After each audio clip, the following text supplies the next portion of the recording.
Here is how I created that AI short film in 2 minutes or less. So first what I did was I actually went to Claude and asked for a script because I'm a shit script writer.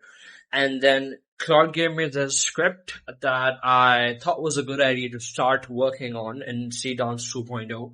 I've got the software. I'm using it in design.ai. It's pretty affordable compared to your general subscriptions. You can DM me asking me for it and I'll help you out. You can check out my Instagram handles and DM me there. I basically asked it for a script. Claude generated a full length script that was a 10-minute short. I originally wanted to make a series. Then in the middle of it, I was like, this is way too long and this is going to be way too expensive and this is going to take too much time. I'm not that patient. So what I did was I didn't really ask it anything. First, I actually delayed it for some time. And then after that, I started making it. I was like, let's give it a go. I started making it and I thought I just change the story if I don't like it, if it gets too boring, and I'll just make it short.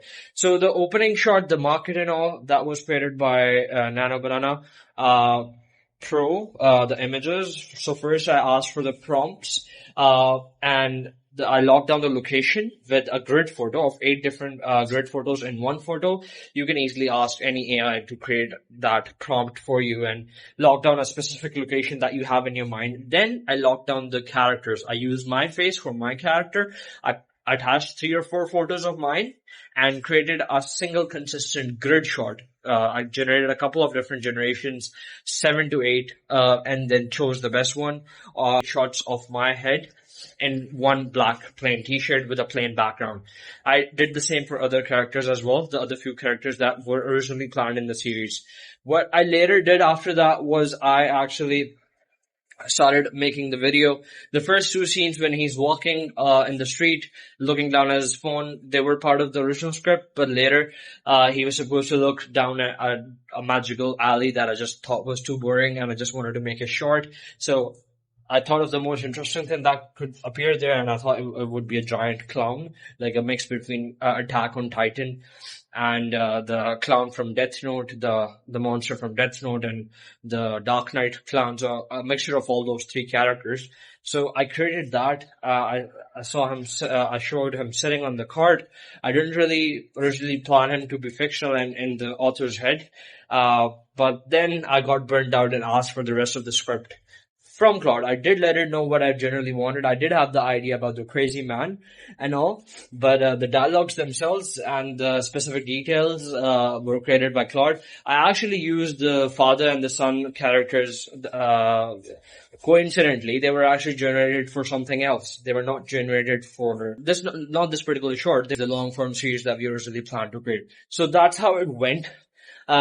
So use Nano Banana Pro for first frames or second frames or third. So you can specify, you can name the image number in Seedance 2.0 reference video, reference video style. When you use references, you can use generate audio in 11 labs, like pre-generate audio even before you create the video, generate the video, attach that audio if you want a specific style, like if you want to really have a specific style or like have emphasis on the audio, or later you can just change the voice of the character in 11 labs by exporting that audio in voice changer in 11 labs.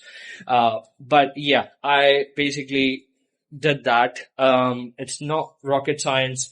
I did obviously use my imagination on what kind of shot it would be. So you can literally, you don't even have to do that. You can just attach one. So if the clown was sitting on the card, I attached it and I was like, give me a different shot of the same character in the same spot. So it generated, every time I hit generate, it generated a different kind of shot of that same character. And it could be used for a sequential, another sequential dialogue. Because obviously same shot over and over looks repetitive and looks boring.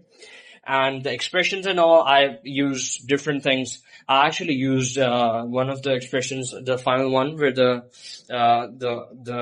character is looking straight into the camera and kind of crying. I used the Dhurandar's final shot where Ranveer Singh is looking straight into the camera. And that's why maybe the character kind of looks like him as well. I noticed that afterwards, after people start saying that, I think I messed up on that, in the last shot only. Otherwise, it does look like me. Like after the homeless, like crazy person look, it does resemble him a little bit. Especially the last shot. Anyways, that's about it. And that's how you create it. And that's the tutorial in 2 minutes or less.